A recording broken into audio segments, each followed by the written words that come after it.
This evening, President Joe Biden made a landmark decision to lift restrictions on Ukraine's use of U.S.-provided weaponry to target sites deeper inside Russian territory. This move, long sought by Ukrainian President Volodymyr Zelensky, represents a significant escalation in the ongoing conflict and could potentially alter the trajectory of the war.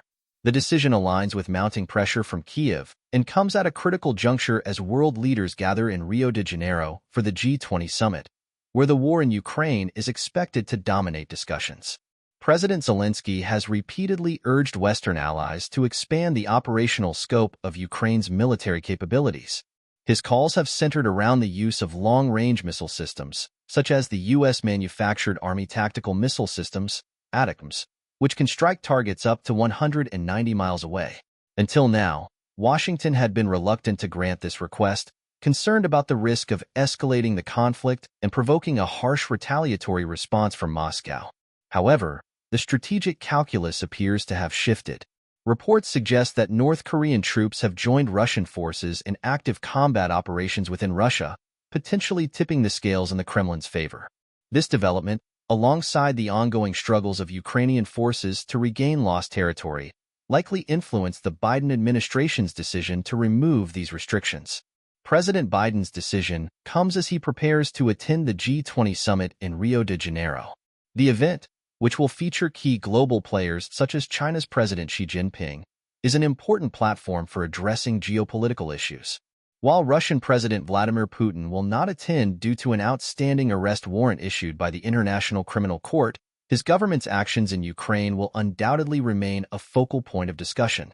Biden's decision to lift the restrictions sends a clear message of continued U.S. support for Ukraine, particularly as allies debate the extent of their involvement in the conflict.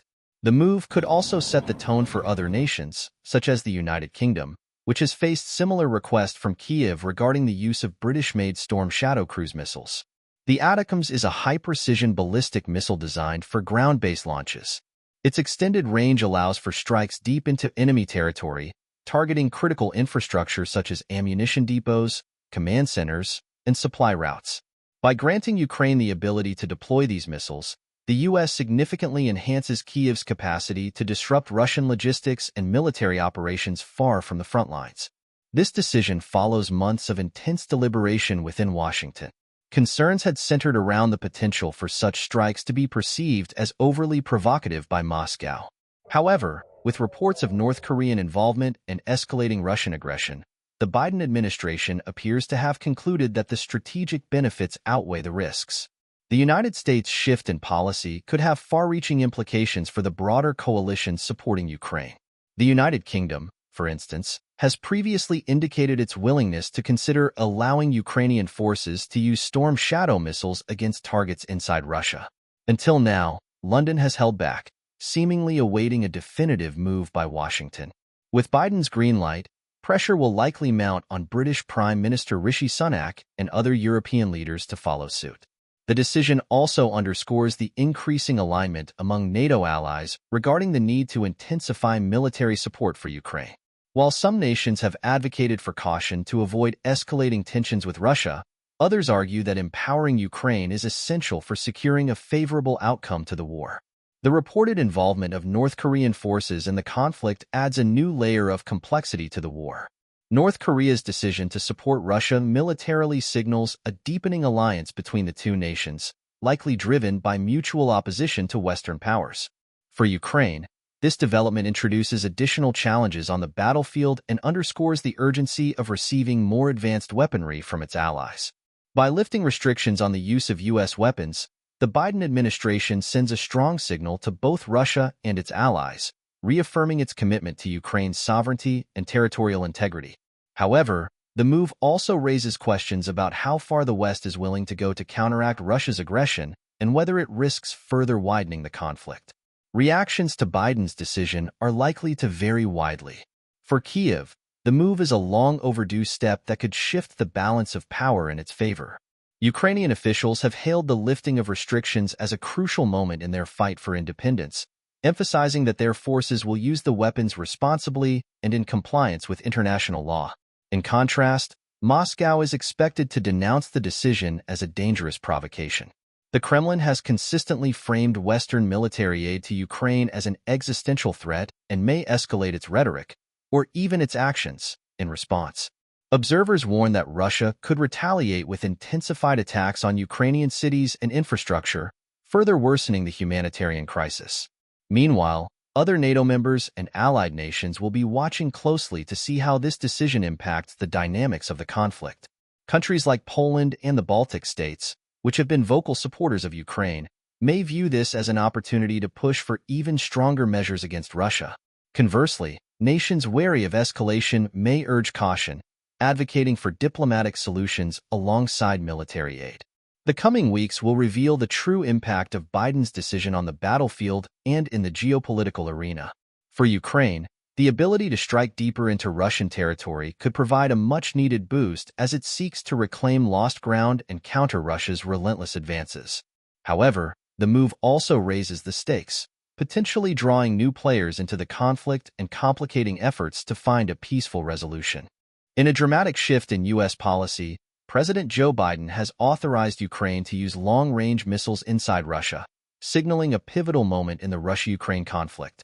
This decision, confirmed by senior U.S. officials, comes as Ukraine faces one of its toughest winters yet, compounded by Russia's relentless bombardment of its energy infrastructure and a surprising new player in the war, North Korea. Since the onset of the conflict, Ukraine has persistently lobbied for permission to use long-range Army tactical missile systems missiles against Russian targets. While Kyiv has had access to these powerful weapons for months, Biden had previously prohibited their use inside Russia due to fears of escalation. The missiles, with a range of 190 miles and potent warheads, could strike critical Russian military assets far from Ukraine's borders. Now, as Biden's presidency nears its conclusion, the White House has partially lifted this restriction. Sources indicate that Ukraine is only authorized to target Russia's Kursk region, where Ukrainian forces made significant gains in a surprise offensive earlier this year. This limited approval has been described as a partial green light, rather than the full autonomy Kyiv had hoped for. One key factor influencing this policy reversal appears to be the involvement of North Korean troops in the war. Reports suggest thousands of North Korean soldiers are aiding Russian forces in the contested Kursk region. This development has escalated the war into an even broader international conflict, prompting the U.S. to reassess its strategy. The Biden administration likely views the decision to allow Ukraine to strike within Russian territory as a necessary countermeasure to this unexpected alliance. The timing of Biden's decision coincides with one of the most devastating missile attacks Russia has launched on Ukraine in recent months. In a single day, Russian forces unleashed 120 missiles and 90 drones, targeting Ukraine's energy infrastructure, including power plants and distribution networks. Cities across Ukraine suffered significant damage, with widespread blackouts reported in Kyiv and other regions. Emergency shutdowns were imposed to prevent the grid from collapsing entirely. This decision to allow long-range strikes inside Russia marks a significant shift in Biden's approach toward the war. The outgoing administration faces growing scrutiny over whether this move is a tactical necessity or a high-risk gamble that could provoke an even stronger response from Moscow. With President-elect Donald Trump set to take office in 2 months, the Biden administration's choice carries profound implications for the incoming government and the future of U.S. involvement in Ukraine. The Pentagon has refrained from officially commenting on the matter, reflecting the delicate nature of this policy change. Observers suggest that the decision is aimed at solidifying Ukraine's position before potential peace talks, which may emerge as a priority under a Trump administration. By enabling Ukraine to push back against Russia's advances in Kursk, Biden appears to be strengthening Kyiv's hand at the negotiating table. The ATACMS missiles offer Ukraine a significant tactical advantage.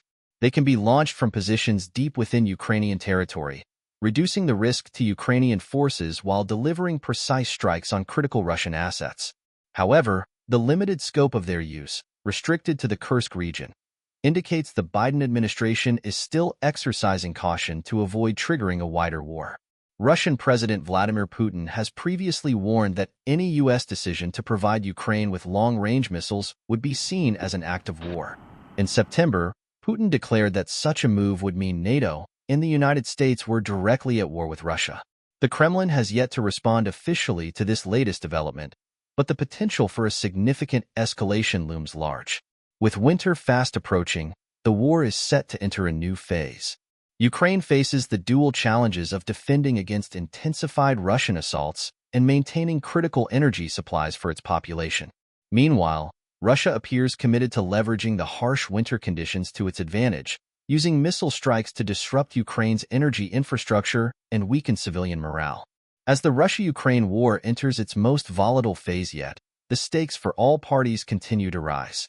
The authorization of long-range missile strikes represents a calculated risk by the United States, one that could either bolster Ukraine's resistance or further entrench the conflict.